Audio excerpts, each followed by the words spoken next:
avante, avante, nossa amada academia, fundada, batizada nas memórias do CTC. És a luz brilhante da sabedoria, onde sempre o artista é você. 18º Congresso Brasileiro de Poetas Trovadores. Meu nome é Cristal Fraga Borges e eu sou acadêmica infanto-juvenil da PLACT CTC, Academia Capixaba de Letras e Artes de Poetas Trovadores. Fui convidada pelo presidente Clério Borges para ser a mestra de cerimônia neste belo evento. A nossa academia foi fundada a 18 de novembro de 2017 e era o antigo Clube dos Trovadores Capixabas, fundado a 1º de julho de 1980. Para comemorar o aniversário do CTC, foram organizados os Seminários Nacionais da Trova. Um total de 20 seminários foram organizados de 1981 ao ano 2000. Quando os seminários passaram a ser Congresso Brasileiro de Poetas Trovadores, este é o 18º Congresso e, por causa da pandemia, é virtual na internet. Convido o presidente da PLACT CTC, escritor Clério José Borges, para o seu discurso de abertura e apresentação das atrações deste belo evento. A minha saudação inicial é de agradecimento. Agradecimento a todos aqueles que estão participando desse nosso 18º Congresso Brasileiro de Poetas Trovadores, feito na forma virtual aqui no município da Serra. Queremos agradecer ao Conselho Municipal de Cultura da Serra, ao Fundo Municipal de Cultura, à Prefeitura Municipal da Serra. Meu nome é Andréia da Silva Fraga, eu sou acadêmica da Academia dos Trovadores. Hoje eu vou ler um versículo da Bíblia, o Salmo 91. A segurança daquele que se refugia em Deus. Aquele que habita no esconderijo do Altíssimo, à sombra do Onipotente, descansará. Direi do Senhor, Ele é o meu Deus, o meu refúgio e a minha fortaleza, e nele eu confiarei. Porque Ele te livrará do laço do passarinheiro e da peste perniciosa. Ele te cobrirá com as suas penas, e debaixo de suas asas estará seguro. A sua verdade é escudo e branco. Não temerás espanto noturno, nem seta que voe de dia, nem peste que ande na escuridão, nem mortandade que assole ao meio-dia. 1000 cairão ao teu lado, e 10.000 à tua direita, mas tu não serás atingido. Somente com teus olhos olharás e verás a recompensa dos ímpios. Porque tu, ó Senhor, é o meu Deus, o Altíssimo é a tua habitação. Nenhum mal te sucederá, nem praga alguma chegará à tua tenda, porque os seus anjos darão ordem a teu respeito. Eles te sustentarão em tuas mãos, para que não tropeces com teu pés em pedras. Pisarás o leão e a áspides, calçarás aos pés o filho do leão e a serpente. Pois que tão encarecidamente me amou, também eu o livrarei. Poloei no alto retiro, porque conheceu o meu nome. Ele me invocará, e eu lhe responderei. Estarei com ele na angústia, livrá-lo-ei e glorificarei. Dar-lhe-ei abundância de dias, e lhe mostrarei a minha salvação. Vou ler duas trovas da minha autoria. Trovadores com amor, encantam esta cidade. Minha serra, sim senhor, terra da felicidade. Essa é uma terra aguerrida, apesar dos desenganos, mas por ti dou minha vida por todos esses longos anos.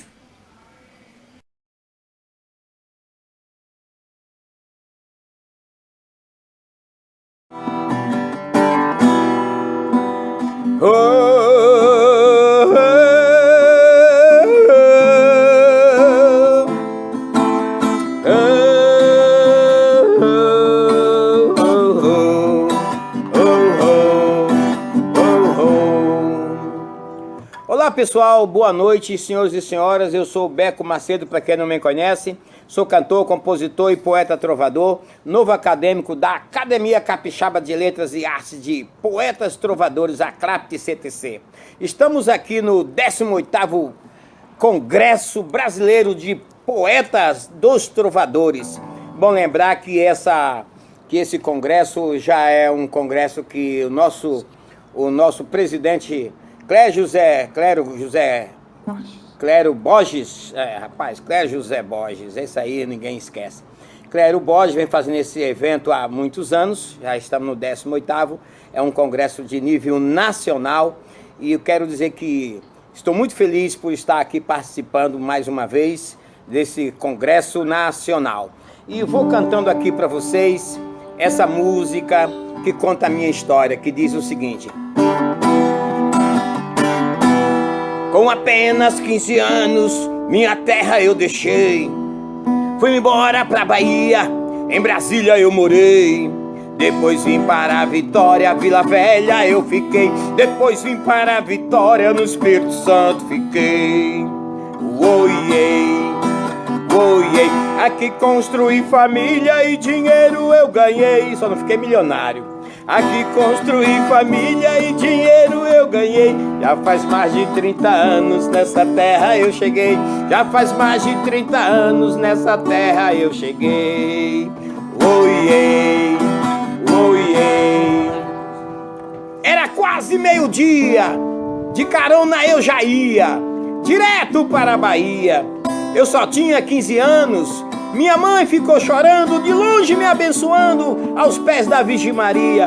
Eu já era camelô, mas sonhava ser doutor, ou quem sabe locutor, mas eu já era escritor, amigo, e ainda não sabia.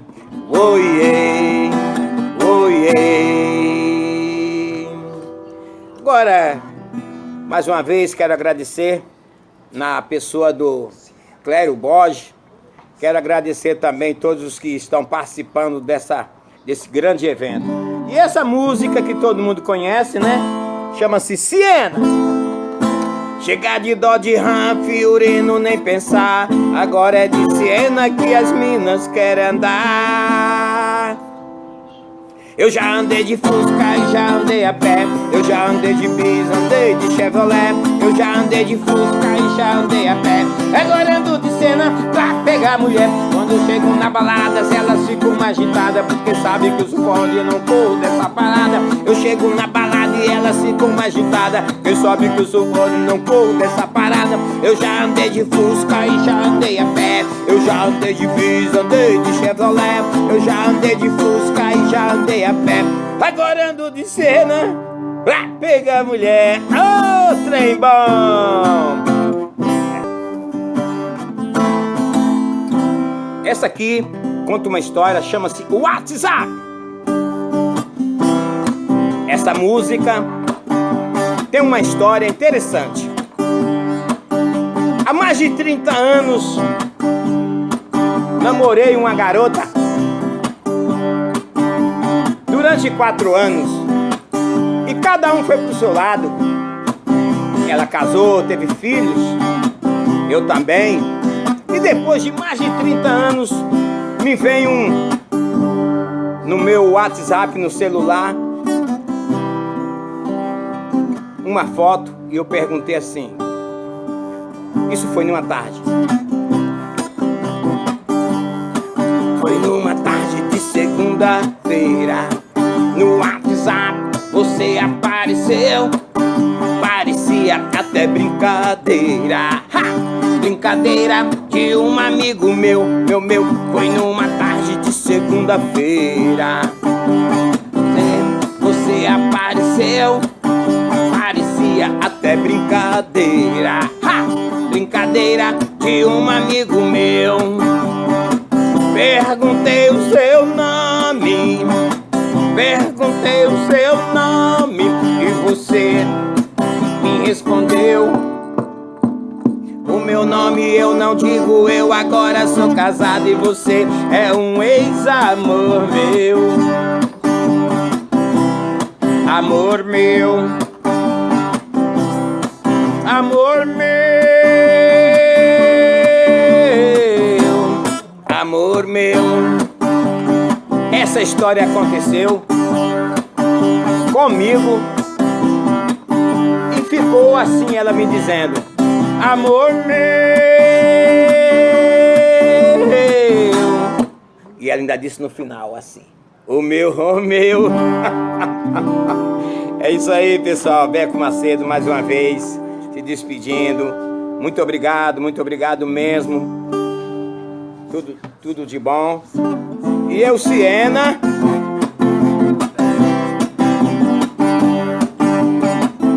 Chegar de Dodge Ram, Fiorino nem pensar. Agora é de Siena que as minas querem andar.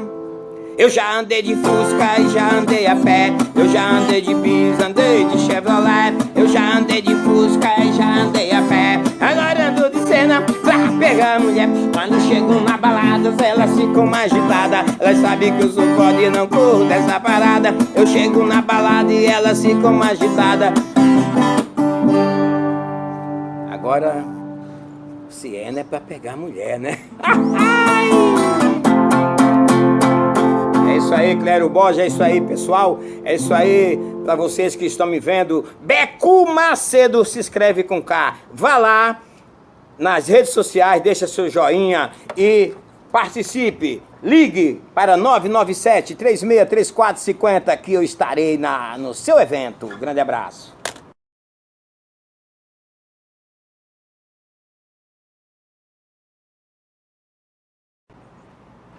Olá, meu nome é Clério José Borges, eu sou presidente da ACLAPT CTC, Academia Capixaba de Letras e Artes Poetas Trovadores. Estamos aqui iniciando mais uma oficina de criação poética, oficina literária. Estou aqui do meu lado, aqui eu tenho Alberto Nunes. O Alberto Nunes é poeta, trovador, nosso emérito escritor e também é considerado por muitos como aquele que dá orientação sobre a trova, né? É uma espécie de um professor, é um mestre Alberto Nunes.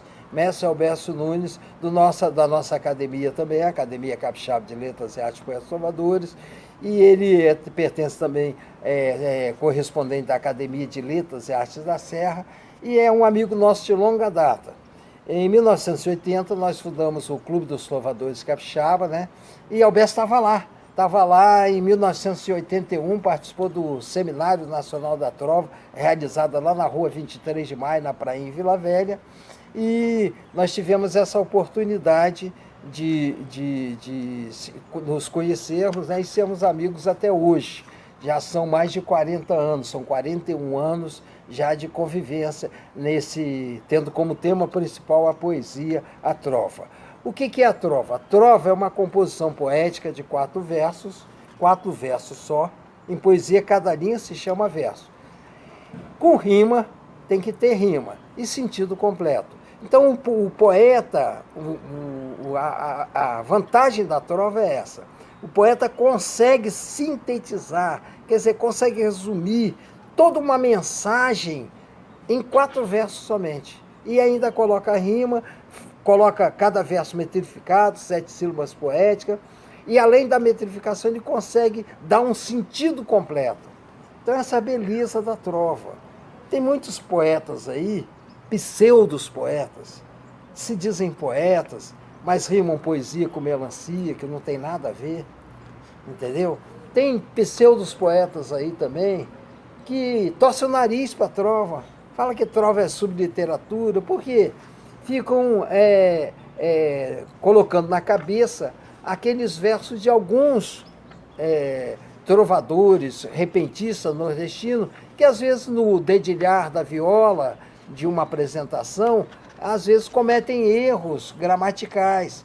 E aí eles passam aquela forma brilhante do saber cultural do nordestino, de fazer a literatura, aí falam que a trova é subliteratura, que nada disso, tem nada disso. A trova é obra de arte, é uma criação poética.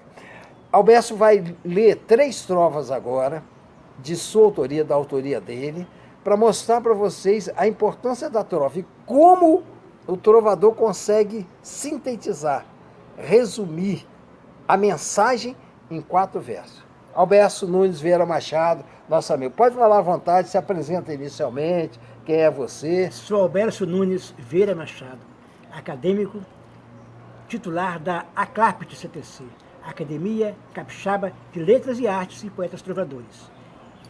E tem como patrono meu pai, Alberto Vieira Machado, que também gostava de poesias, era um grande trovador. Sou aqui do Espírito Santo, nasci em Timbuí, perto de Fundão, no município de Fundão, e resido no município da Serra, no baixo Cidade Continental. Bem, falando sobre a trova é o seguinte, como lhe disse, né? Uma das minhas trovas, olha aqui, ó, sorri para não chorar e cheguei à conclusão, nunca se deve ocultar o choro do coração. Tá dando explicar, viu? Outra coisa também, outra trova bonita, quer ver, ó? É possível a solução para este mundo, é previsto. Só Ele traz salvação, nosso Senhor Jesus Cristo, viu? Nós somos irmãos em Cristo, por isso nossa união. Pelo amor que tenho visto, sempre serei o seu irmão. Então você vê aqui, né, nessa trova, essa última trova que ele leu, a última trova diz o seguinte, nós somos irmãos em Cristo, por isso nossa união. Pelo amor que tenho visto, serei sempre um seu irmão. Então você vê que o trovador consegue colocar a mensagem em trova e uma trova, né? Olha, Deus criou a humanidade, deu-lhe paz, amor, ternura. Criou também a saudade como forma de tortura. Interessante. Agora, essa trova aqui, ó, que eu acho interessante, todas são interessantes, mas essa aqui, por exemplo, que chama a atenção. Armas num galho, um alçapão. Logo, logo um passarinho voa para a escravidão, deixando o filho no ninho. É a gaiola, infelizmente, viu? Bom, aí, como o nosso tempo é curto, nesse nosso sarau, nessa nossa oficina literária, né, dentro desse sarau, é indispensável que eu diga o seguinte, cada movimento literário é importante que tenha um título, a fim de que se concentre nele as ideias diversas. Por isso, para conceituar uma propagação contínua e ininterrupta da trova, foi que se criou o neotrovismo, novo movimento em torno da trova. A trova não mudou, reviveu, mercê de um impulso renovador, nascido com a criação do Clube dos Trovadores Capixaba CTC, a 1º de julho de 1980, no estado do Espírito Santo, com base numa ideia do escritor Eno Teodoro Vanck. Eu estudava na UFES, então tinha que fazer um trabalho sobre o movimento trovadoresco. Fui na biblioteca da UFES, encontrei o livro do Enotrovismo, vi que ele não contava as histórias aqui da trova no Espírito Santo, dos concursos que a gente tinha realizado. Então reclamei com ele e falou, funde um clube. Aí eu fundei o Clube dos Trovadores Capixaba. Em 1997, nós mudamos, o clube passou a ser a Academia Capixaba de Letras e Artes Poetas Trovadores. Então essa é uma ideia mais ou menos do neotrovismo. Nós já estamos com 6 minutos de gravação. Alberto, então, para um encerramento. 2 trovas para encerrar. Meu coração está em ruína, trôpego, despedaçado. Amou aquela menina e sentiu-se rejeitado. Agora, a terra cheia de cores, céu azul, meu Deus, quem dera que o mundo fosse só flores em constante primavera. Bom, vou declamar então 2 trovas de minha autoria. O brilho de um grande amor está no sol do carinho, pois na vida tem valor amar você de mansinho. Muito bom. Nesta casa tão singela, onde mora um trovador, é a mulher que manda nela, porém nos dois manda o amor. Essas trovas são de minha autoria. O Albertinho fez até parodiar.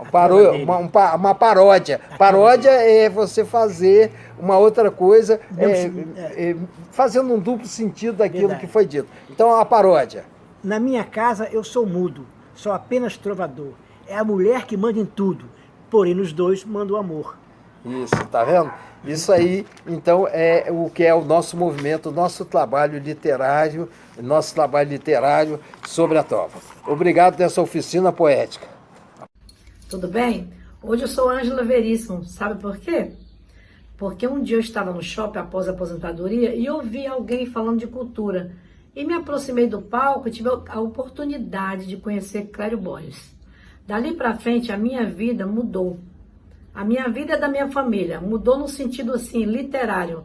No sentido de deixar algo de bom para essa juventude que vem por aí. Então, Clério, eu lhe devo muito, muito mais do que você possa imaginar.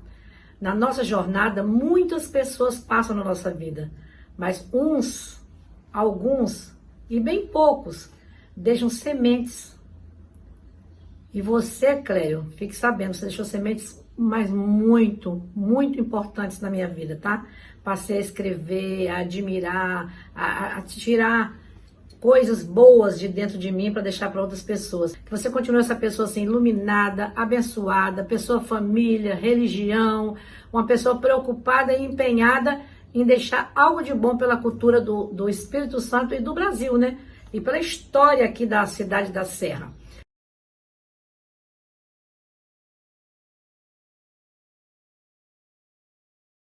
Bom dia, sou Edil Celestino, de Marataízes, participando virtualmente do Congresso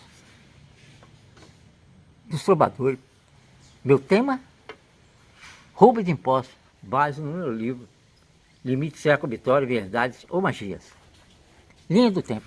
A Resolução número 8 de 37, o ex-presidente Getúlio Vargas determinou a criação dos diretórios regionais de geografia. Em 1937, o ex-prefeito Joaquim Pacheco da Serra entregou o mapa oficial, determinando o limite no Canal da Passagem. Em 2 de março de 1938, o governo federal emitiu o Decreto-Lei 311/38, base nessa carta cartográfica. Assim, a política tributária e administrativa da Serra passou a ser regida por essa lei federal. Em 58, a enciclopédia do município brasileiro, base no IBGE, fixou também o limite na Ponte da Passagem. Em 30 de dezembro de 63, forças ocultas da Assembleia Legislativa aprovaram a Lei 1919, com linhas imaginárias prejudicando a Serra. Vitória, se aproveitando dessas magias, anexou Goiabeiras. Assim começou o roubo de impostos. Hoje, aeroporto, Praia de Cambori, Porto Tubarão, Açulemental, UFS, Goiabeira, Jardim da Penha, Mata da Praia, Paneleiras, Pé da Cebola, Vale, etc. Esse conflito, em 2 de julho de 78, o ex-prefeito Zé Maria entrou com ação de inconstitucionalidade. Infelizmente, o ex-prefeito foi brutalmente assassinado. Moral da história, responsável pelos roubos de impostos. O Tribunal de Justiça do Espírito Santo e o ex-prefeito da Serra, respectivos procuradores. Recentemente, o processo foi arquivado. Testemunhas oculares está lá no processo. Uma decisão judicial sobre o recolhimento do imposto acendeu a briga entre Serra e Vitória, na região de Praia Mole. 8,5 bilhões. A Serra recorreu e sacou. Vitória, a revelia, tentou tomar os bairros de fato. Hélio Ferraz e Carapina 1. Prefeito Aldífaro Barcelos fixou a residência, a área de conflito, em Hélio Ferraz. A história precisa ser dita para jamais ser esquecida.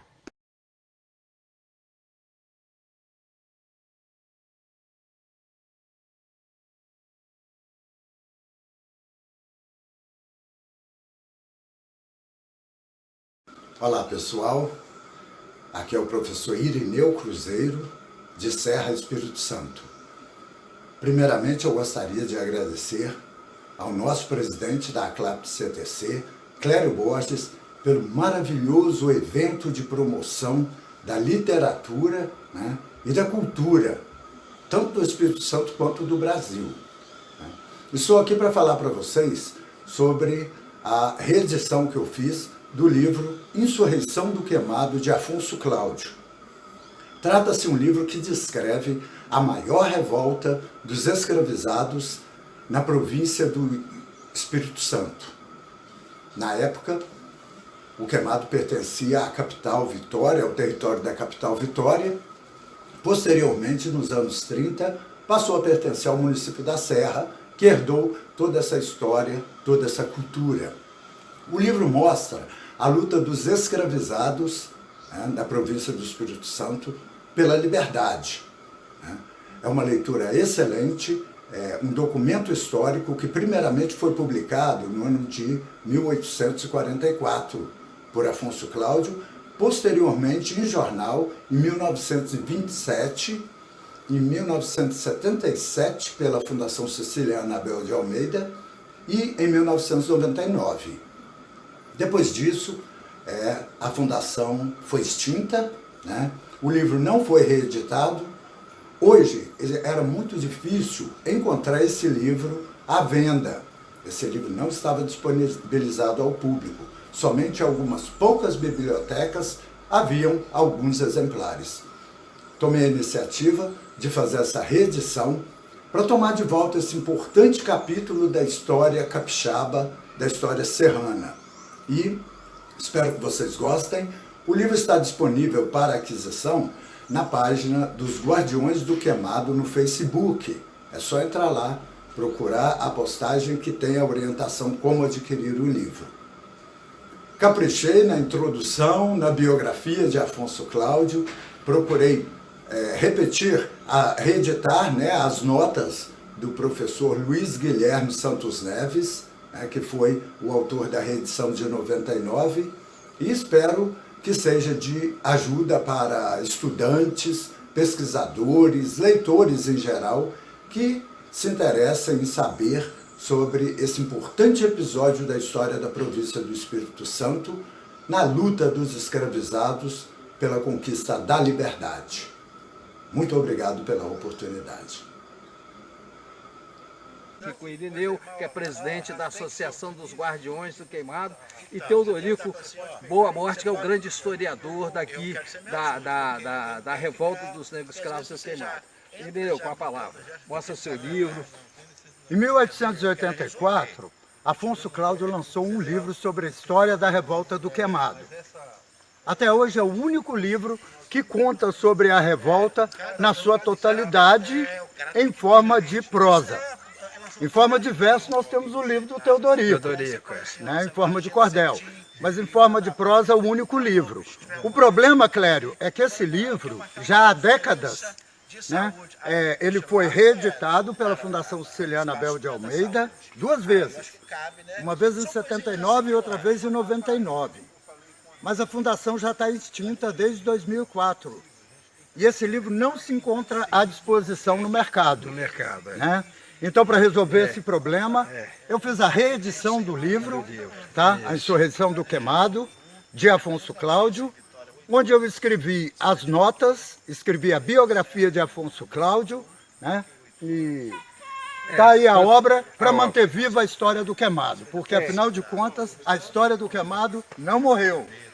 O que eu gostaria de deixar claro aqui é o seguinte, que esse aqui é o verdadeiro documento da revolta do Queimado. Por quê? Porque Afonso Cláudio, ele teve acesso a todo o processo. Todos os negros que participaram da revolta foram submetidos a um processo. Por quê?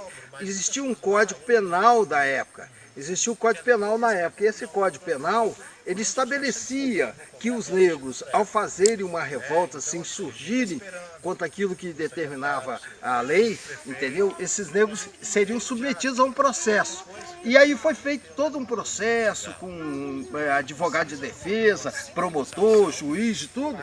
E aqui o Afonso Cláudio, quando fez essa obra em 1884, né, ele quando lançou essa obra, ele fez ela baseado naquele processo que existia na época. Então tudo aquilo que está lá no processo, ele teve oportunidade de colocar aqui nessa obra, e nós temos aí essa maravilha feita agora pelo nosso presidente da Associação dos Guardiões Queimados, que é uma verdadeira obra-prima para a história do Estado do Espírito Santo, porque os negros que participaram da revolta iniciaram um movimento de estabelecer a negritude, o espaço da negritude capixaba. Aqui começou verdadeiramente a história dos negros em busca da liberdade, da sua alforria. Obrigado. Muito obrigado, Clério, muito obrigado, Teodorico. Sou a Renata Barcelos. Para o 18º Congresso, discorreremos sobre Andralina de Oliveira, jornalista, escritora, dramaturga, líder feminista. Nasceu dia 12 de junho de 1864 em Porto Alegre. Faleceu dia 19 de junho de 1935. Quem foi esta mulher? Em 1898, criou o jornal literário Escrínio, em Porto Alegre. Interrompeu as publicações em 1911 para se dedicar à doença do filho. Falece aos 20 anos. A maior parte de sua produção literária e jornalística foi dedicada aos direitos da mulher, embora ela não fosse engajada em nenhum movimento. Ela fazia, através da sua escrita literária e jornalística, esta luta em prol da mulher, desde o final do século XIX e início do século XX. Em 1910, ela publica a obra O Perdão, cuja personagem principal é Estela. Esta já aborda a questão da temática do suicídio, da traição. Já bem revolucionário para o padrão de uma mulher escrever neste período sobre esses assuntos. Em 1912, ela elabora os ensaios intitulados Divórcio? Em forma de pergunta, isso mesmo. Ela luta pelo direito da mulher se separar quando o casamento não foi bem sucedido. Isso lhe custou a saída para vários estados e do país. Ela foi perseguida. Em pleno 1912, uma mulher, por tratar de questões de direito, de luta por seus direitos, é perseguida ainda pela Igreja Católica. Vejam só, a Inquisição lá atrás, entre século 13 até 18, e nós voltamos à questão da perseguição. Ela foi para Buenos Aires, Montevidéu e depois de anos retorna ao Brasil. Ficou viúva muito cedo, com 2 filhos, este que é doente, que falece aos 20 anos, e a filha que era pintora. Ela vivia de quê? Ela era professora de escola pública, vivia de palestras também, e a sua filha da venda dos quadros e de aulas sobre pintura.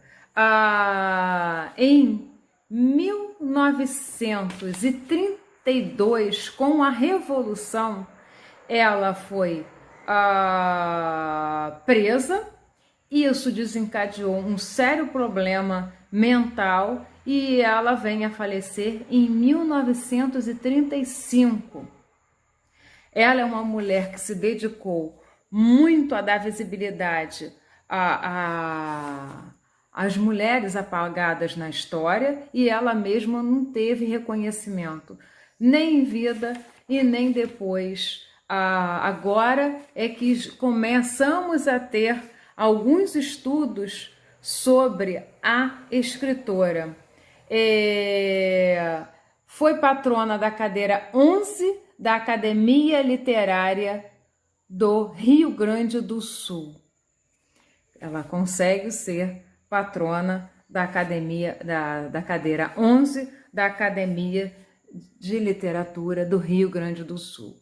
Mas é uma mulher que teve uma vida muito sofrida e muito engajada, não se deixou abater, mesmo com a perseguição, com a escrita do texto Divórcio.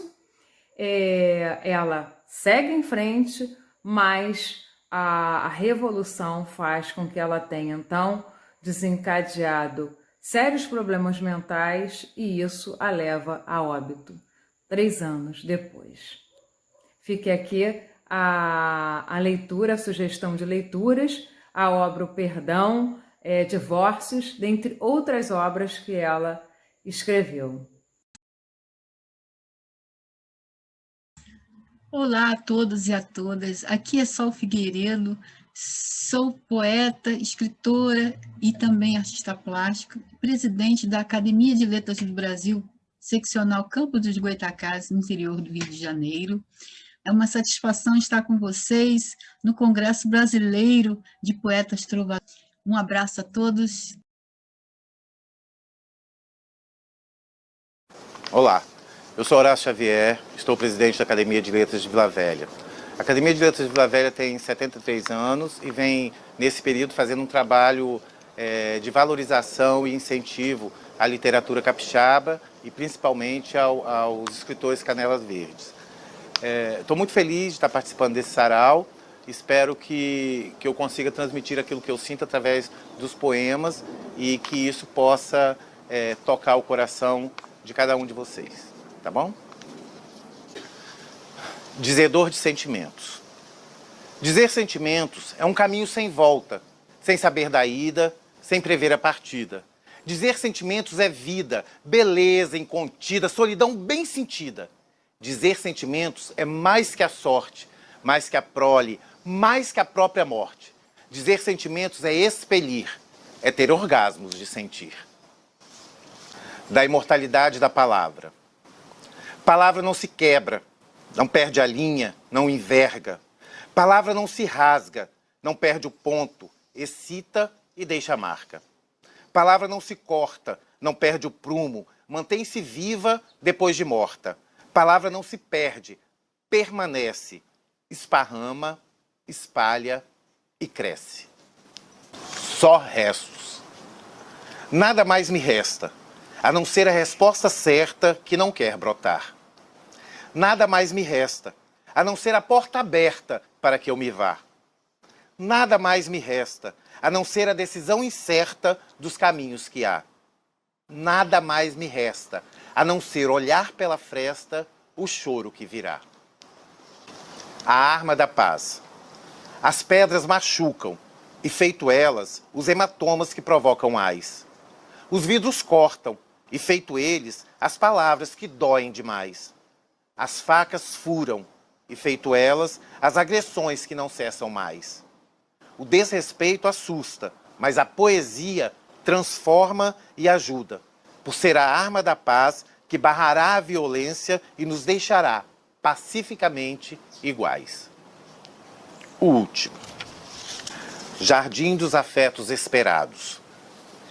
Entre rosas e corações rosáceos, borrifando perfumes e amores imaginários, está o jardim dos afetos esperados, repleto de botões e pétalas em brasa, entre o sonho e o prazer que escancara, a cara de quem esconde a face rubra, e não se conhece, e não se permite, e não se aceita como de fato é, um poço de inimagináveis possibilidades, uma vastidão de improváveis afetividades, uma imensidão de impensáveis sexualidades e suas individualidades, que não cabem em minúsculas definições, que não se enquadram nas regras dos normais, por não serem iguais, que não se extinguem em câmaras de gás.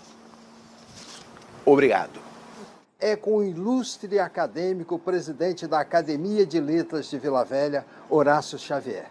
Horácio, conta como é essa experiência sua de presidir uma Academia de Letras e poder levar a poesia, divulgar a literatura, a poesia. Como é essa experiência sua, pessoal? Bom, estar presidente da Academia de Letras é gratificante, é muito gratificante porque me possibilitou e me possibilita ter contato com os vários escritores e artistas e fazedores de cultura do município, do estado e de outros lugares também, né, do país e até de fora. Além disso,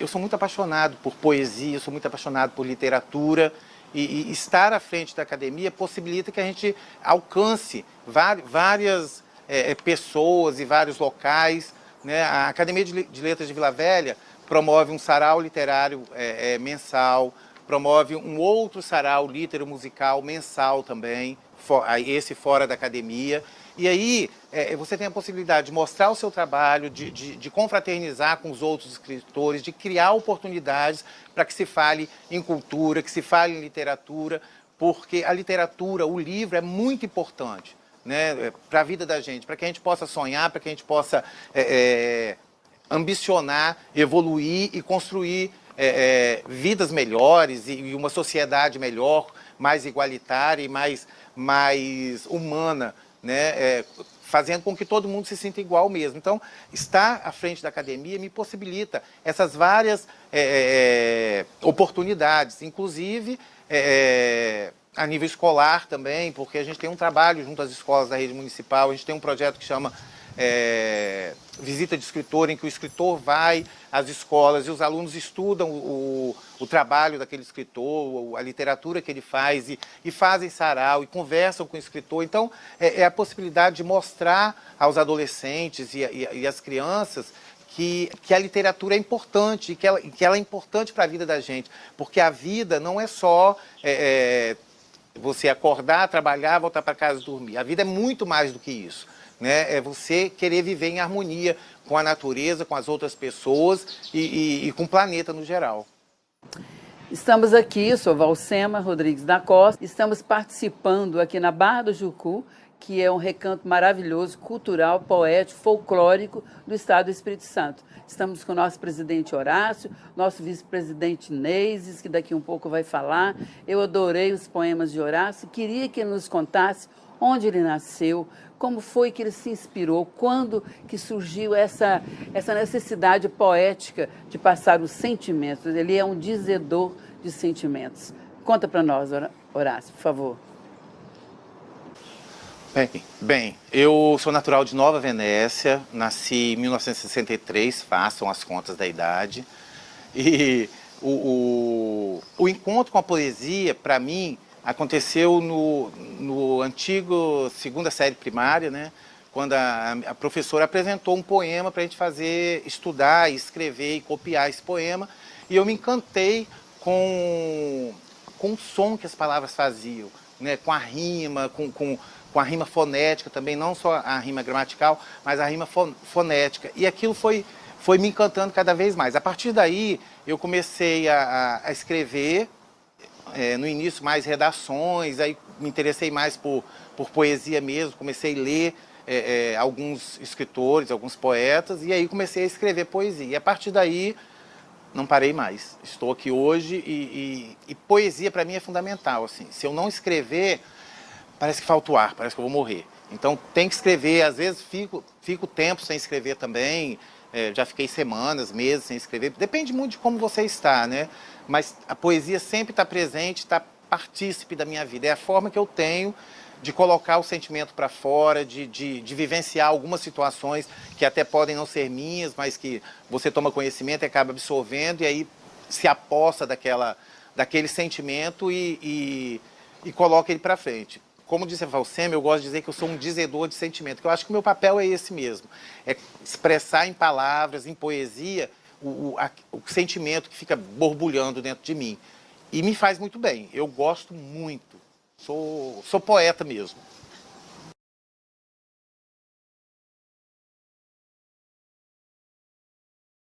Eu sou Neises Andrade, vice-presidente da Academia de Letras. Sou acadêmico desde 2016 e, além disso, eu sugeri a criação do ALVV Cultural, que é um coletivo para trabalhos artísticos dentro da academia. E nesse trabalho eu sou diretor do grupo de teatro e a gente vem desenvolvendo ótimos trabalhos. Espero que dê tudo certo. História de um mandruvá. Na Gaia da Brobeira, onde canta o sabiá, nessa terra de palmeira, nessa terra de cabrá, foi que um dia apareceu um horrível mandruvá. O baixão tremeu-se todo, Dona Filó pôs-se a gritar, e na Gaia da Brobeira, onde canta o sabiá, o bicho virou borboleta e começou a voar. Bonita e faceira, cheirando as flores que há, vivia sempre avoando, só fartava cantar. E foi na Gaia da Brobeira, onde canta o sabiá, que aquela borboleta que voava para lá e para cá, caiu na teia para a aranha matar. O triste fim de um boia fria.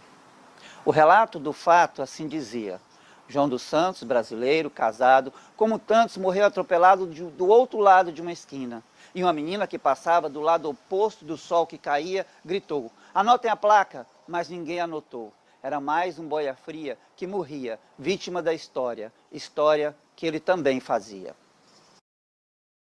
Eu, você e o vento. O vento soprava e eu andava para onde o vento ia.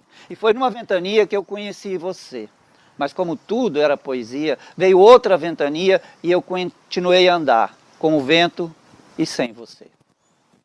Este é o nosso sarau literário Encontros Poéticos da Maturidade. Nós estamos aqui hoje com o Neice Andrade, autor desse livro, Colecionador de Palavras. Neice, conta como foi você construir esta obra literária. Como foi, de onde veio esse sentimento todo seu de produzir belas poesias através desse livro, Colecionador de Palavras? Bom, na verdade, Colecionador de Palavras é o resultado de mais de 40 anos de poesia. Eu tinha lançado um livro chamado Todos Juntos, com 2 colegas professores lá em Goiânia, e um livro chamado Suspiração também, um livro de poemas pequeno que eu pretendo reeditar.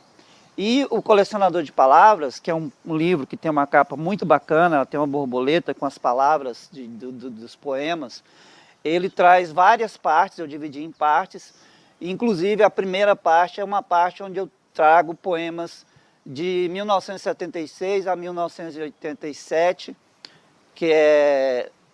Esse livro ele contém várias partes. Na primeira parte, contém poemas de 1976 a 1987. O de 1976, História de um Mandruvá, foi o primeiro poema que eu fiz. E aí eu dividi em várias partes, e a criação desse livro foi um trabalho árduo, porque eu tive que selecionar entre vários poemas de 40 anos de poesia para poder colocar nesse livro. Espero que aqueles que tiverem a oportunidade de ler gostem, e eu muito obrigado. Neice, fiquei encantada com o seu livro, com seus poemas, como sempre. Você é um grande professor, que eu já fui até a sua escola, mas não sabia que você vinha do estado de Goiás, de Goiânia, que é uma região que eu conheço também muito bem, que eu já morei em Brasília, já visitei várias vezes Goiânia, sou mineira de Uberaba.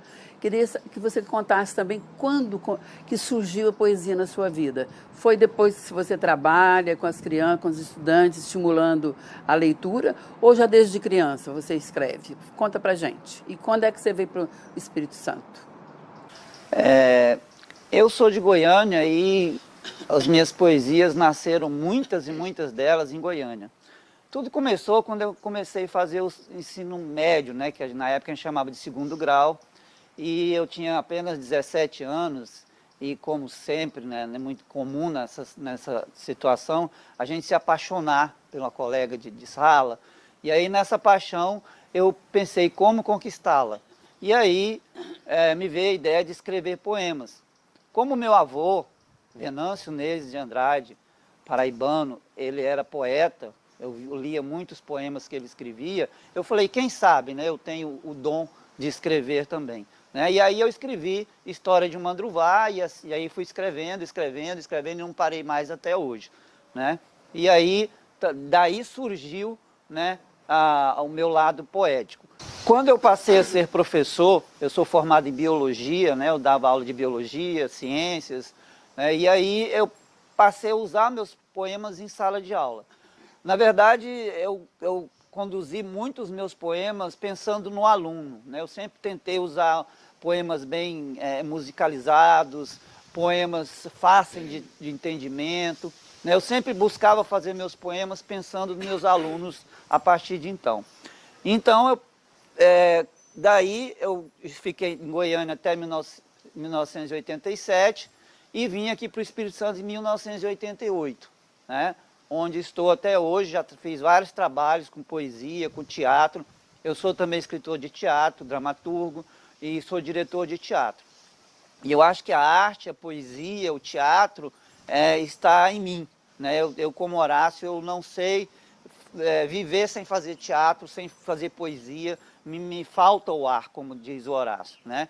E o teatro, eu sou muito apaixonado pelo teatro, porque o teatro ele nos possibilita, né, levar a literatura numa linguagem diferente, que é na linguagem dramática, que às vezes tem um alcance muito grande, né, porque você lê um livro, um poema, lê um romance, às vezes é mais complicado. Mas quando você vai ao teatro, você tem acesso à literatura através do trabalho teatral. Isso é muito bom, né? Eu gosto muito dessa coisa do teatro.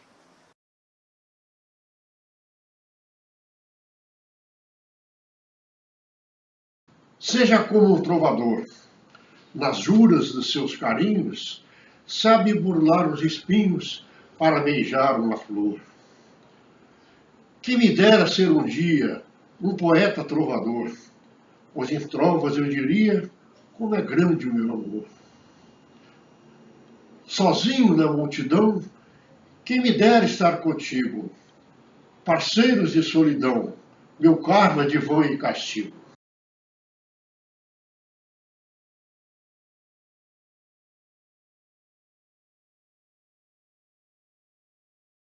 Olá, meu nome é Clério José Borges, eu sou poeta, trovador, historiador da Serra, autor do livro História da Serra e Colonização de uma Cidade, que fala sobre a chegada dos índios tememinós que vieram do Rio de Janeiro e foram alojados aqui nas proximidades da Montanha do Mestre Álvaro, fundando a aldeia de Nossa Senhora da Conceição, a 8 de dezembro de 1556, quando foi rezada a primeira missa pelo padre Braz Lourenço, junto com o chefe indígena e toda a nação dos tememinós, o chefe indígena Maracajaguaçu, Gato Bravo Grande, pai de Araribóia e pai de Manemoaçu. É interessante destacar que o meu tema aqui no 18º Congresso Brasileiro de Poetas Trovadores se refere mais ao lançamento desse meu livro, O Vampiro Lobisomem de Jacaraípe. É uma publicação que a gente lança com referência ao folclore capixaba, ao folclore do nosso município da Serra, e a gente narra aqui a história de um vampiro lobisomem, uma pessoa já idosa, de uma certa idade, barbudo, todo desfigurado, com barba por fazer, usando roupas velhas, sujas, e que não se cuidava. Uma pessoa que não se cuidava, que vivia no meio da mata e que, quando chegava perto das pessoas, as pessoas se assustavam com aquela figura exótica, figura diferente, e o chamavam de monstro, de vampiro, lobisomem. E aí eu conto aqui em versos da literatura de cordel. Inclusive o livrinho, vocês observam que é um livrinho que se fala cordel porque são livrinhos pendurados nos barbantes. Cordel é barbante, porque a origem disso é de Portugal. Então, cordel é barbante, não é isso? E aí os livrinhos são pendurados no barbante e é chamado de literatura de cordel, né? Isso aqui é o jornal do povo nordestino, da região nordeste do Brasil. Muito bem, então eu transformei essa lenda do vampiro lobisomem de Jacaraípe numa lenda em versos da literatura de cordel. Existem várias formas de fazer a literatura de cordel. Eu optei pela forma de versos em sextilhas. Quer dizer, em poesia, cada linha se chama verso. Então, quando eu falo sextilhas, é porque eu vou contando de 6 em 6 versos. Quer dizer, as estrofes têm 6 versos. E aí, de uma estrofe para outra, a gente dá um espaço que é justamente a forma de poesia. Então vejam bem como é que ficou aqui. Eu não vou ler o livro todo, porque não vou dar spoiler, vou deixar para que as pessoas depois procuram receber o livro, que o livro não vai ser vendido, vai ser distribuído gratuitamente. Inclusive, de forma virtual, você pode pedir também mandando os pedidos por e-mail. Clério Borges, 2013@gmail.com. Esse Gmail, inclusive, é melhor para você fazer os seus pedidos. E aí, os versos da literatura de cordel sobre o vampiro lobisomem de Jacaraípe. Vou narrar para vocês a história verdadeira, que não é de português, nem tampouco brincadeira, a história do vampiro, o lobisomem Vieira. Em 1915, esse caso se passou. Testemunhou a minha mãe que o lobisomem cantou, mas parecendo gemidos que a alma dela gelou. O lugar Jacaraípe, no litoral capixaba, terra do desbravador, pioneiro Abdo Saad. Muitos homens de valor, essa conversa não acaba. Jacaraípe de ontem não tinha a mesma beleza, como vê-se atualmente por toda a sua riqueza de garotas, sol e mar que nos dá a natureza. Na época do lobisomem, tudo ia de marcha ré. Vivia-se entre os matos e o povo só andava a pé. Pulava-se como os gatos entre cobras e jacarés. Como poeta do povo, vou narrar todo o mistério do tal vampiro encantado que se tornou caso sério, que assustava muita gente por detrás do cemitério. Diziam que o tal vampiro, ao fazer o seu pernoite, igual uma alma danada, desde o começo da noite até a alta madrugada, como vento dando açoite. Todo mundo comentava tudo que o monstro fazia, uivava igualmente a lobo com a sua estrepolia, e até sangue de gente o lobisomem bebia. A história se espalhava por toda a grande Vitória, a lenda disseminava, seguindo uma trajetória. Quem matasse o lobisomem, teria o louro da glória. Minha mãe me contou tudo, como o caso foi passado, porque muitas peripécias do lobisomem malvado ela bem testemunhou para o caso ser narrado. O monstro desesperado fazia muita coisa feia. Em 1915, numa noite de lua cheia, ninguém dizia nem oi, gelando o sangue na veia. É isso aí, pessoal. Assim o tal lobisomem andava pela esplanada, bem perto de Nova Almeida, assobrando na estrada. Não se via nem um boi, sem ser o bicho mais nada. Lobisomem assustou muita gente, sim senhor. Cabra levava a carreira, todo cheio de pavor, que a cara do desgramado mudava toda de cor. O lobisomem possuía uns 3 metros de altura. Pisava igualmente um gato, macio na noite escura, e semelhante ao diabo na sua triste figura. É isso aí, pessoal. Então, vai continuando os versos da literatura de cordel, e nós estamos promovendo o lançamento desse livro nesse nosso Congresso Brasileiro de Poetas Trovadores. Mostrando um pouco da literatura de cordel, que cada verso são metrificados. Os meus versos são 7-silábicos, de 7 sílabas poéticas cada verso, né? Sílaba poética é diferente da sílaba gramatical. A sílaba poética é contada pelo som, então você conta as 7 sílabas poéticas. E assim a gente está abordando a questão das lendas folclóricas do nosso município da Serra. Nós temos a lenda do Pássaro de Fogo, 2 montanhas um jovem casal de índios, Jaciara e Guaraci, né, que se conheceram, as tribos eram inimigas, eles não puderam namorar, e o deus Tupã, vendo que o amor deles era verdadeiro, transformou em 2 montanhas de pedra, o Mestre Álvaro, no município da Serra, e o Mochoara, uma montanha do Mochoara, no município de Cariacica. E aí, nas noites de São João, 24 de junho, aqueles que têm coração puro, que não cometem nada grave, né, eles conseguem ver um pássaro de fogo voando do Mestre Álvaro para o Mochoara, do Mochoara para o Mestre Álvaro, levando as juras de amor do jovem casal. E há a lenda também que não seria um pássaro, seria uma bola de fogo e tal, mas os historiadores mais antigos, como Maria Estela de Novaes, né, e bem outros, contam, se referem justamente a essa lenda do pássaro de fogo, que tem a sua origem lá na Rússia, né, na lenda do pássaro de fogo russo também, que se transpõe aqui para o município da Serra e é transformado nessa lenda entre a montanha do Mestre Alvo e a montanha do Mochoara.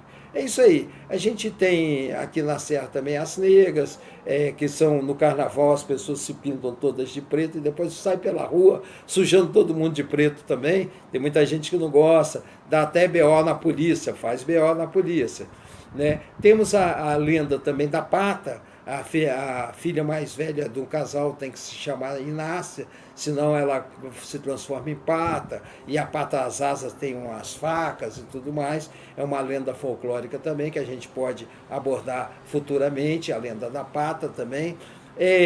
Temos a lenda do monstro do Juara, mas tudo isso são as lendas do nosso folclore, do nosso município da Serra, do Estado do Espírito Santo e do Brasil. É isso aí, eu agradeço a todos. Meu nome é Clério José Borges, eu sou poeta, escritor, historiador, presidente da Academia Capixaba de Letras e Artes Poetas Trovadores. Já publiquei vários livros sobre a história da Serra, o dicionário de gírias e jargões também, e estou promovendo o lançamento desse livro sobre o vampiro lobisomem de Jacaraípe. Obrigado a todos.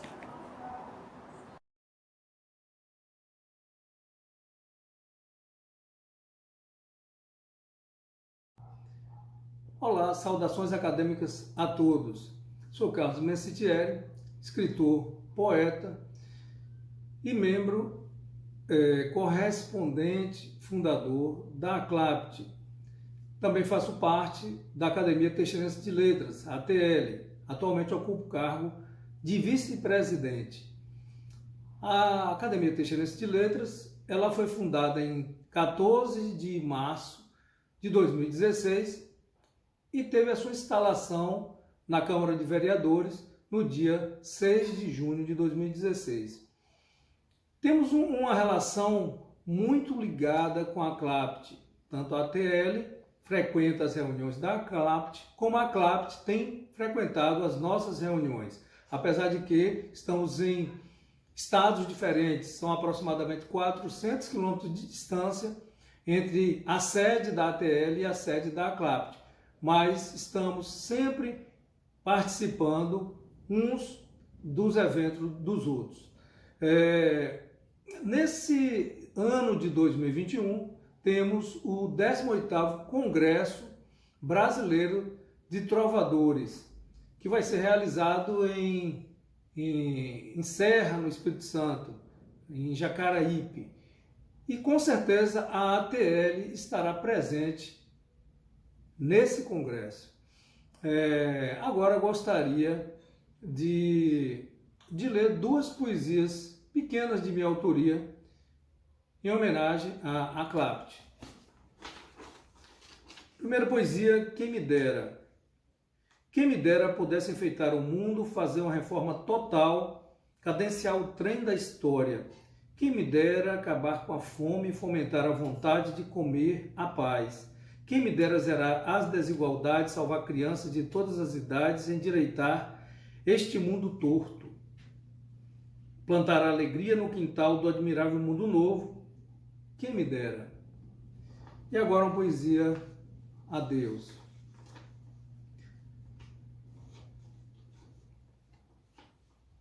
Mais que uma palavra, poder. Mais que poder, essência.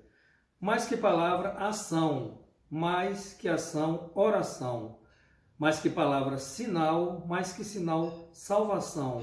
Mais que palavra, verdade. Mais que verdade, vida.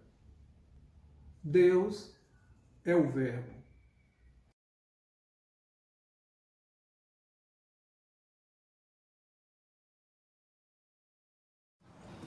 Olá pessoal, sou Marcos Bubac, presidente da Academia Cariaciense de Letras. Estou aqui com meu amigo Albercio para a gente fazer um bate-papo sobre literatura, sobre linguagens poéticas. E como é o 18º Congresso de Trovadores, eu queria saber do Albércio, especialista em trovas, de onde surgiu essa relação do escritor Albércio com as trovas e com o Congresso de Trovadores. Bem, a trova é um poema de apenas 4 versos com o sentido completo. A trova não precisa de título, basta o tema. Por exemplo, respeito é bom e é o que quero, porque sou respeitador. De você, meu bem, eu espero nada mais que o seu amor. Eu rimei o primeiro verso com o terceiro, o segundo com o quarto, entendeu? E o tema é o quê? Respeito. Então, a trova não tem título, é o tema. E, por exemplo, é duro a gente dizer, mas a verdade é crucial. Em que tempo vamos ter finalmente a paz mundial? Então são trovas que o primeiro verso com o terceiro, o segundo com o quarto, hoje em dia é atualizado. Claro que antigamente existiam trovas de todos os tipos, todas as maneiras. Hoje em dia, essa trova de primeiro verso, segundo, terceiro, segundo com 4 as rimas, faz com que os concursos sejam corretíssimos. Eles, nos concursos, então, atualmente, se usa a rima o primeiro com o terceiro e o segundo com o quarto. Não, tudo bem, normalmente é assim, mas vários concursos dependem do idealizador do concurso. Pode ser trovas ABBA, quer dizer, que é primeiro com o terceiro, segundo com o quarto. BBAA, pode ser primeiro com o segundo verso, terceiro com o quarto. Isso varia muito, conforme quem idealiza o concurso. Por exemplo, fica o amor bem mais sublime quando se tem gratidão. Quem agradece se redime de qualquer falha até então. Então a gratidão é um tema interessantíssimo. Por exemplo, agradeço a Deus por tudo o que faz na minha vida. Essa gratidão é um escudo e jamais será esquecida. São temas que diário, né? Então são trovas, né? São 4 versos. A gente sabe que também que tem uma métrica, uma contagem silábica em cada verso. Fala um pouco pra gente. 7 versos, 7 sílabas em cada verso. 7 sílabas tônicas. O Clério Borges fala 7 sílabas poéticas. Por exemplo, vejo a paz no puro sono de um adolescente dormindo. Sempre na 7ª. Em contraste com o abandono de outros na rua fugindo. Então, são trovas que a trova tem que ser assim, tem que ter 7 sílabas métricas, de 4 versos.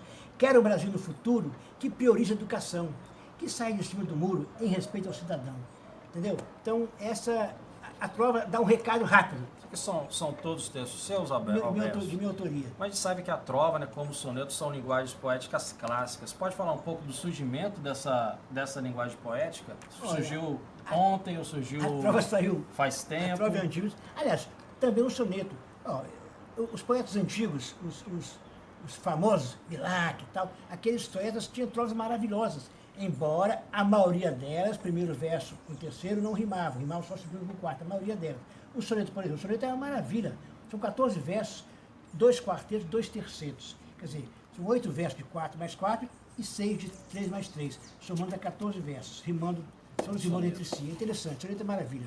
Como a gente percebe que com o modernismo, talvez de Drummond para cá, a linguagem poética clássica, tanto da trova quanto do soneto, foi um pouco esquecida pelos atuais, pelos novos escritores. E a gente agradece ao Congresso de Trovadores por estar divulgando, estar difundindo.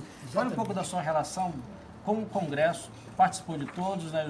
Já estamos na 18ª edição. Olha, desde o primeiro Congresso participei, viu? Antigamente era seminário de trovas. Em 81, passou a ser Congresso de um certo tempo para cá. Agora, eu participei de todos eles, viu? Primeiro, 18º e do primeiro até o 40º. São 40 anos de outro Espírito Santo. Por exemplo, o que é um acróstico? Um acróstico são poesias, ou poesias, não importa. O importante é que o nome centraliza as primeiras poesia. Iniciais dos versos, né? Por exemplo, eu vi aqui, ó, Cariacica, entendeu? Por exemplo, conheça as qualidades deste município, a pedra mochuara com seu esplendor, rico cenário expositor da natureza. Induz Maricará com toda a sua beleza a sua vegetação, é linda a cachoeira.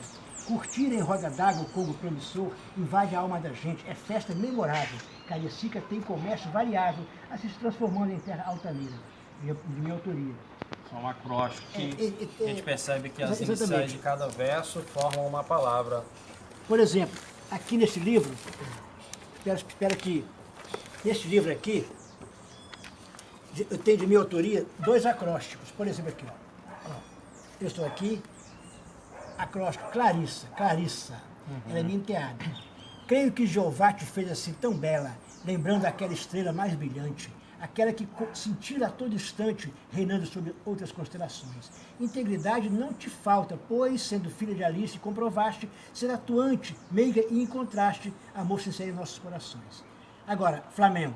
Flamengo é mais que alegria, lembra amor, lembra paixão, assegurando a emoção, mostrando toda a euforia, extravasa os corações. No futebol, no basquete, garra não falta e repete onde houver competições. Ao Flamengo. E assim vai. Parabéns, o grande flamenguista. Eu tenho vários acrósticos. Nós temos aqui acrósticos, trovas, sonetos e albércio, algumas das atrações do 18º Congresso de Trovadores.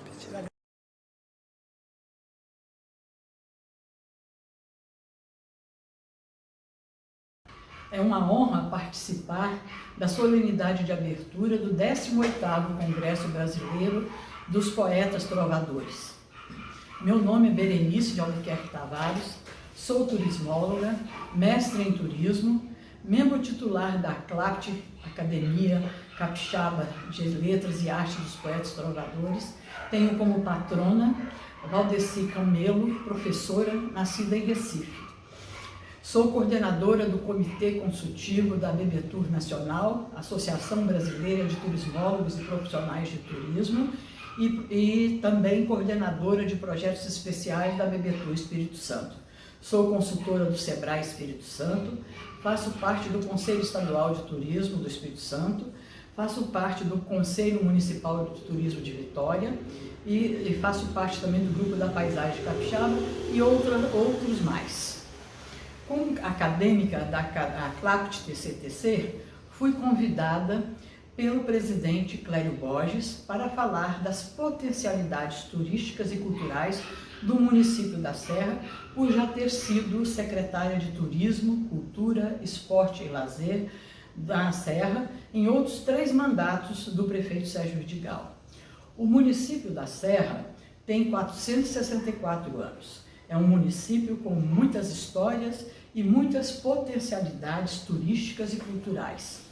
O que significa potencialidades turísticas e culturais? O potencial turístico e cultural e a importância econômica, social e ambiental que o turismo tem, com seus 52 segmentos na retomada da geração de emprego e renda, é importante e imprescindível para o município da Serra. O turismo é uma atividade de relevância mundial, impactando com isso um grande número de destinos que são visitados e também vários setores de serviços, como hotéis, restaurantes, eventos culturais, agroturismo, entre outras atividades. Quando o turismo e a cultura são bem trabalhados, atrai mais e mais pessoas. Conseguimos ver isso através da mídia impressa e pelas mídias sociais, que sempre divulgam as cidades, as regiões e os países, mostrando suas belezas e as atrações culturais, esportivas, procurando levar novos turistas. E a Serra não pode ser diferente. O município da Serra é rico em belezas materiais e imateriais. É imprescindível que a administração pública municipal proponha e promova parcerias com programas e projetos que poderão beneficiar a cidade, e um deles é melhorar o atendimento para tratar bem o morador, o visitante e o turista. Outra iniciativa é de estimular que os moradores conheçam o seu próprio município. Devemos estimular a reflexão que afirma que o município só vai ser bom para o turista ou para o visitante se ele for bom para quem vive nele. E hoje é preciso e importante trabalhar o turismo e a cultura de forma inovadora, trabalhar com o que existia antes, mas também trazer questões novas que poderão dar mais visibilidade ao município, trazendo mais turistas e visitantes. Pensar em experiência turística, inovação, paisagem e economia criativa são algumas destas novas demandas para o setor do turismo e cultura. Potencialidades turísticas da Serra.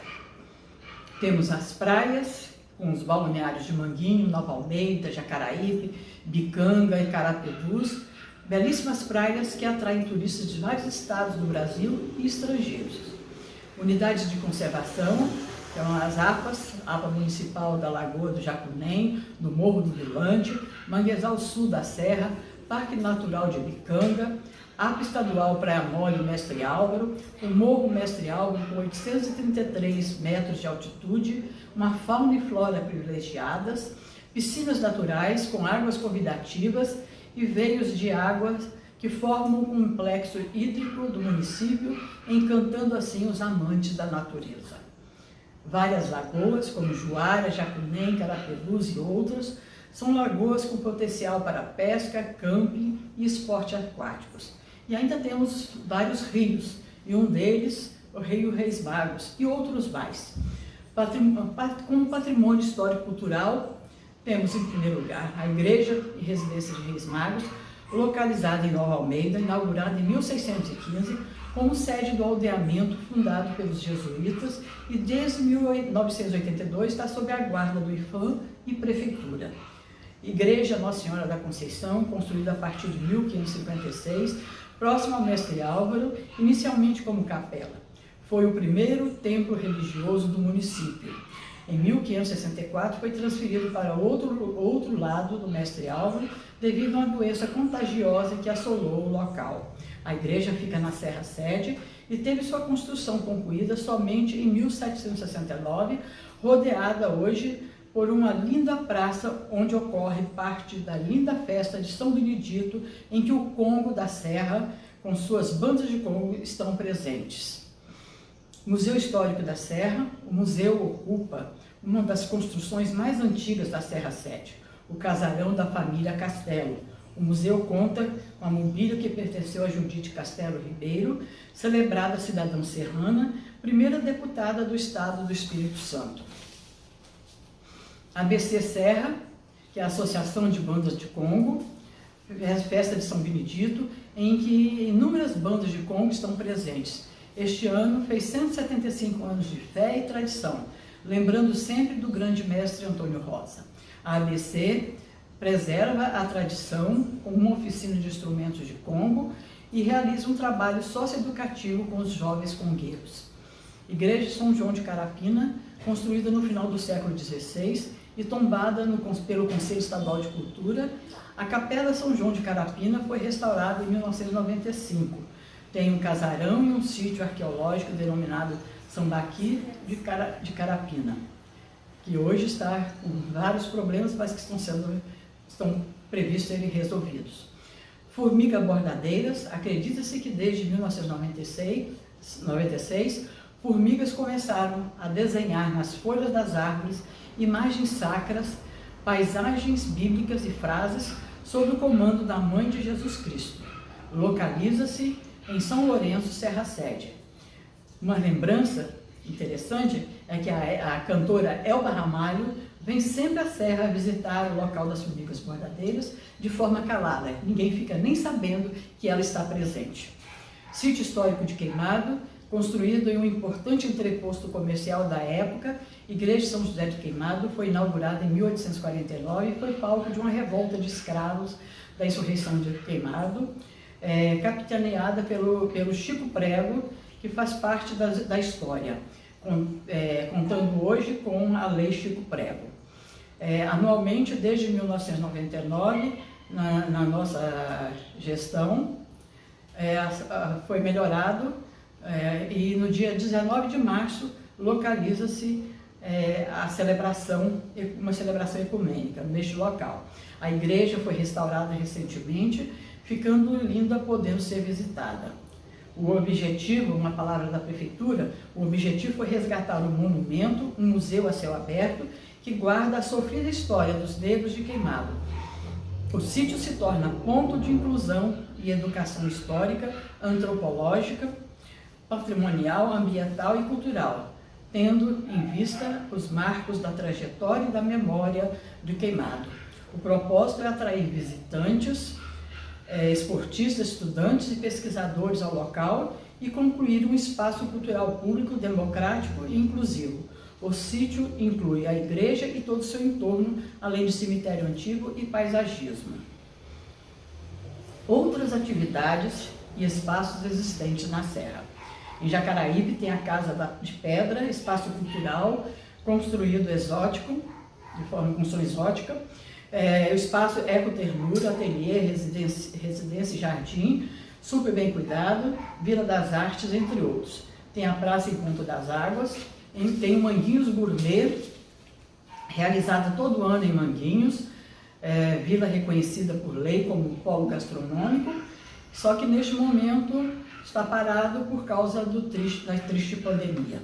Circuito do agroturismo. O agroturismo da Serra teve início em 1998 e foi reforçado com a criação da Associação do Agroturismo da Serra em 2001. A Serra possui os seguintes roteiros do agroturismo: Guaranhuns, Chapada Grande, Pitanga, Muribeca, Putiri, Nova Almeida e Circuito das Águas. O que não faltam são opções divertidas para curtir com a família.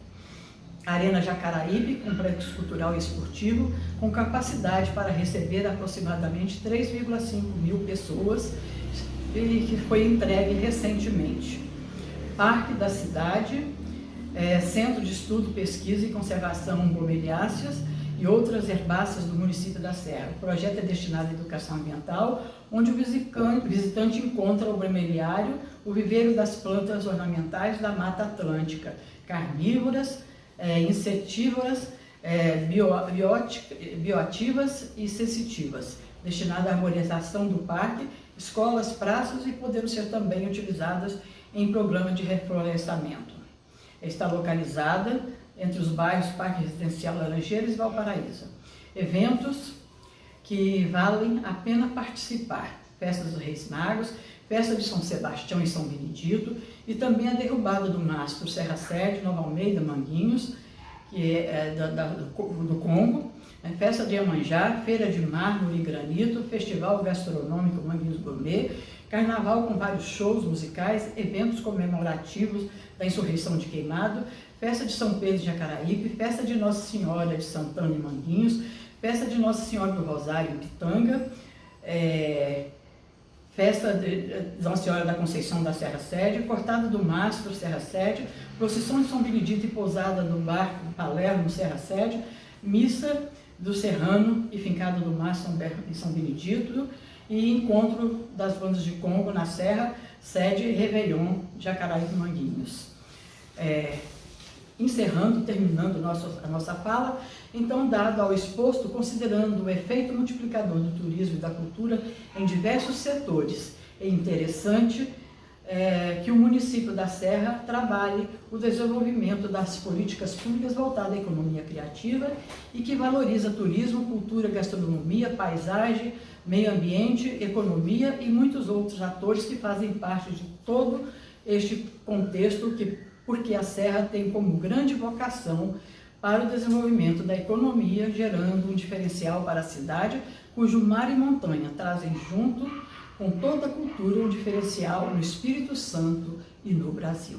Obrigada por estar falando com todos vocês e esperamos que venham ao Espírito Santo e que venham principalmente ao município da Serra para conhecer todas as potencialidades turísticas e culturais. Obrigada.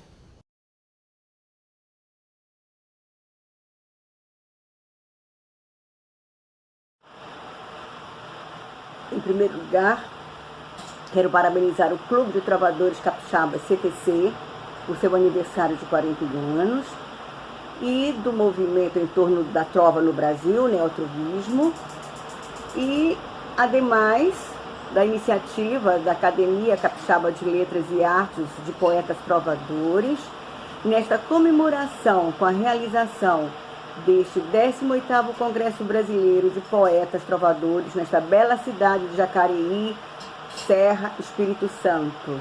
Muito honrada com o convite, o qual agradeço à comissão organizadora, na pessoa do presidente da casa, Clério Borges. E quero ainda prestar o meu louvor ao trovador homenageado, Eno Teodoro Vanck.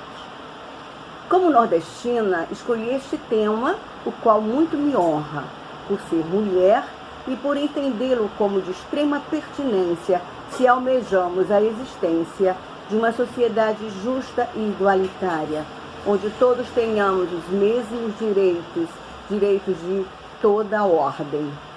O tema é escritoras nordestinas ilustres, mulheres de ontem e de hoje, que convertem a opressão e o silenciamento em resistência e arte. Prepare o seu coração para as coisas que eu vou contar. Eu venho lá do sertão, eu venho lá do sertão, eu venho lá do sertão e posso não lhe agradar. Aprendi a dizer não, ver a morte sem chorar, e a morte, o destino, tudo, e a morte, o destino, tudo estava fora de lugar. E eu vivo para consertar.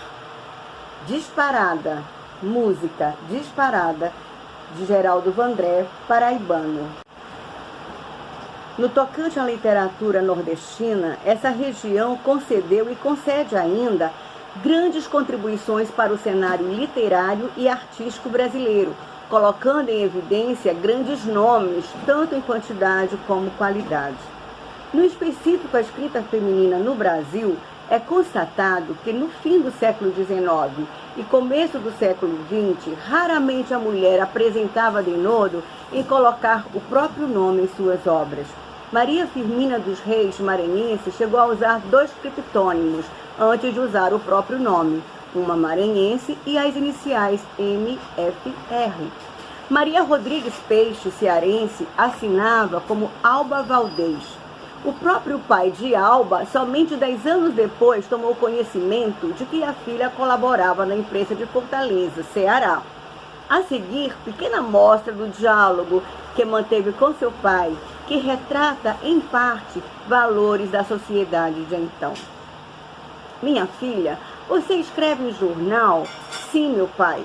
Ganha alguma coisa com isso? Não. Você imagina que faz boa coisa? Pensa que não vai ter desgosto? Já tem experimentado aborrecimentos. Pois eu não a proíbo, espero apenas que não se arrependa um dia. No caso de Mariana Luz, maranhense, o pai foi mais rigoroso, proibiu a filha de escrever, o que a levou a usar um pseudônimo masculino, Hector Morret. Por certo, a produção feminina no fim do século XIX e início do século XX apresenta-se menos expressiva que a masculina, mas isso se deve principalmente às condições objetivas das sociedades em que viviam essas mulheres, e não pela falta de vocações ou de desejos de terem os seus trabalhos conhecidos e reconhecidos. Essas sociedades eram profundamente marcadas pela supremacia de valores eurocêntrico, masculino, caucasiano e aristocrático. Convém esclarecer que, apesar de essas condições serem exacerbadamente impeditivas, proibitivas, impediram a presença da mulher no âmbito literário menos do que se imagina.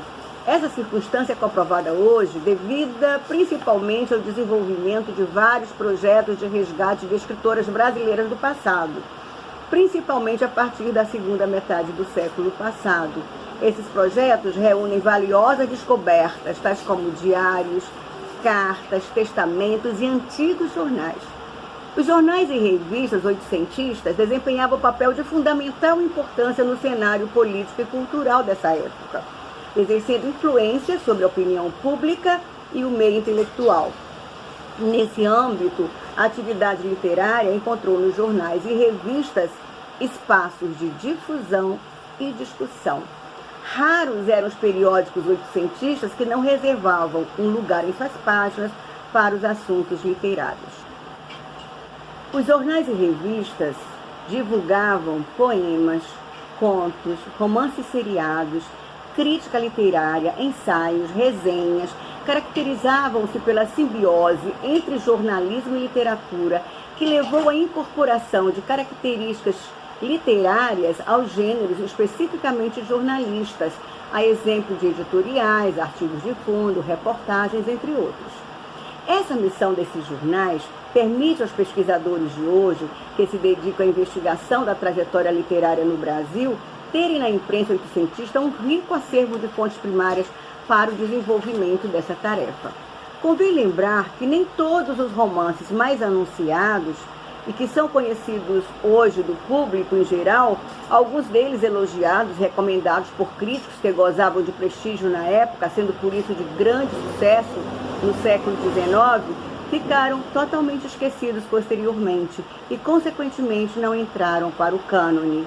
Apesar do cancelamento da expressão feminina, muitas conseguiram burlar e, mesmo tendo sido excluídas do cânone literário, deixaram marcas inapagáveis que nas últimas décadas, como já referido, progressivamente vêm sendo recuperadas. Leopoldo Gil Dúcio Vaz, membro da Academia Ludovicense de Letras, desenvolve um projeto em busca de escritoras maranhenses, coletando dados principalmente em jornais oitocentistas e já publicou artigos sobre algumas das suas descobertas. Constância Duarte cita em um artigo a experiência de um grupo de pesquisadoras sob a coordenação da professora Zaide de Lupinati Musar, que efetivaram o que chamaram de sonho-projeto.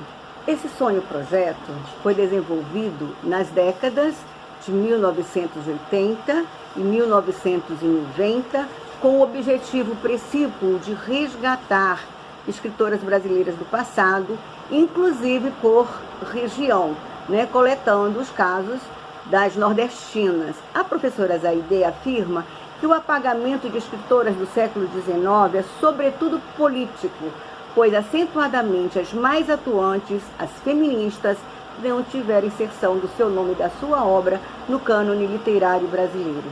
Nessa perspectiva, afirma que o projeto de resgate é, antes de tudo, um projeto feminista, um projeto político. Desses trabalhos, arrolei mais de 100 nomes de escritoras em situação de apagamento, outras que precisam ser melhor aprimoradas como objeto de estudo, ou em processo de ressurgimento mais avançado, como também aquelas resgatadas com sucesso.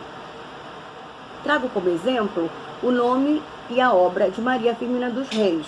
Ao mesmo tempo que Horácio de Almeida, paraibano, em 1962, comprou um lote de livros usados, entre os quais estava o romance Úrsula, da escritora, em São Luís, José Nascimento Moraes Filho, em 1973, pesquisando textos natalinos de autores maranhenses para sua obra Esperando a Missa do Galo, na Biblioteca Pública Benedito Leite, se deparou com vários textos de Maria Firmina dos Reis, em jornais literários, e ele próprio cita em seu livro Maria Firmina, Fragmentos de uma Vida, de 1975, alguns desses jornais: Federalista, Pacotilha, Diário do Maranhão, a Revista Maranhense, O País, O Domingo, Porto Livre, O Jardim dos Maranhenses, Semanário Maranhense, Eco da Juventude, Almanaque de Lembranças Brasileiras, A Verdadeira Marmota, Publicador Maranhense e a Imprensa. Só me resta louvar Maria Firmina dos Reis, que, a despeito de todas as condições e características adversas, mulata, bastarda, mulher, tudo isso em um Brasil escravocrata no século XIX, ainda assim, com os mais admiráveis méritos, se estabelece merecidamente hoje como uma das escritoras mais admiráveis de toda a literatura brasileira. Para concluir essa minha fala, reafirmo que urge romper o silenciamento secular das vozes femininas, mesmo reconhecendo que não é tarefa fácil desconstruir um condicionamento tão enraizado e hegemônico. No entanto, é incontestável que essa quebra está sendo feita, por meio de um movimento mais lento inicialmente, mais claramente visíveis avanços que se fortalecem a cada dia. Os grilhões, como de toda a escravidão, estão sendo quebrados, paradigmas superando exclusão numa viagem sem volta. Obrigada.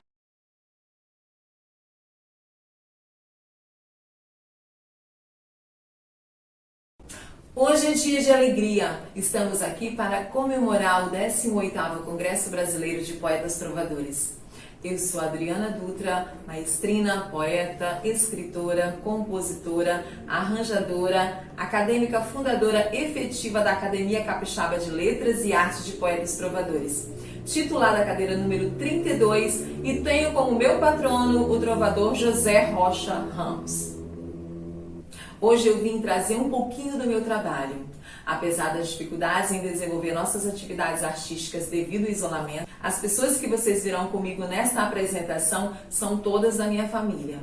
Os meus filhos, Thomas Vander e Lívia, meus sobrinhos, Andrei, Fernando, Thalita, Clara, Iana e Rebeca, e o meu querido irmão, violonista, Miro Amaral. Nossa primeira música, Deus, Tu És o Meu Deus, eu musiquei esse poema da escritora Esther Abreu. Esse poema se encontra no livro Poetas e Escritores Brasileiros, Antologia 40 anos de Neutrovismo. A segunda música é Meu Endereço, poema de Alberto Mensageiro e música é uma criação de minha autoria. Terceira música, Trenzinho, poema de Alberto Mensageiro e a música também é de minha autoria. A quarta música, Esperançosa, é uma música instrumental do compositor Matheus Viana e o arranjo performance é do Thomas Vander. E vamos finalizar com a música Voa Ave Voa, poema de Alberto Mensageiro e a música também é uma criação de minha autoria. Desejo a todos um belíssimo congresso.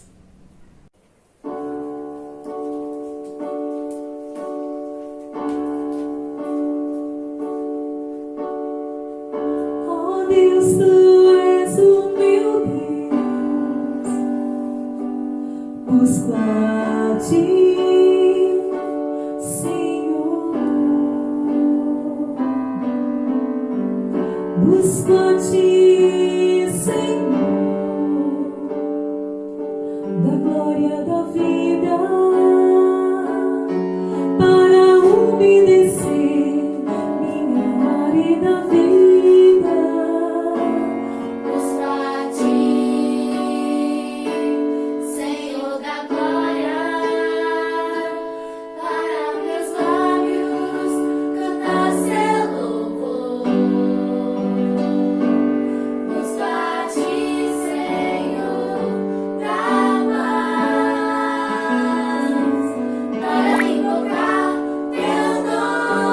Glorioso,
trenzinho de gente, cavalo valente, saudade no seio do seu coração. Trenzinho vai na garapa, ufa, sacode vai calma, meu coração, trenzinho vaqueiro, vai contigo, vai proteção, pela paisagem, meu amigo, soa bonito, como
evento foi aprovado pelo Conselho Municipal de Cultura da Serra, Fundo Municipal de Cultura, Prefeitura da Serra, Ministério do Turismo e Secretaria de Cultura do Governo Federal e Lei Aldir Blanc.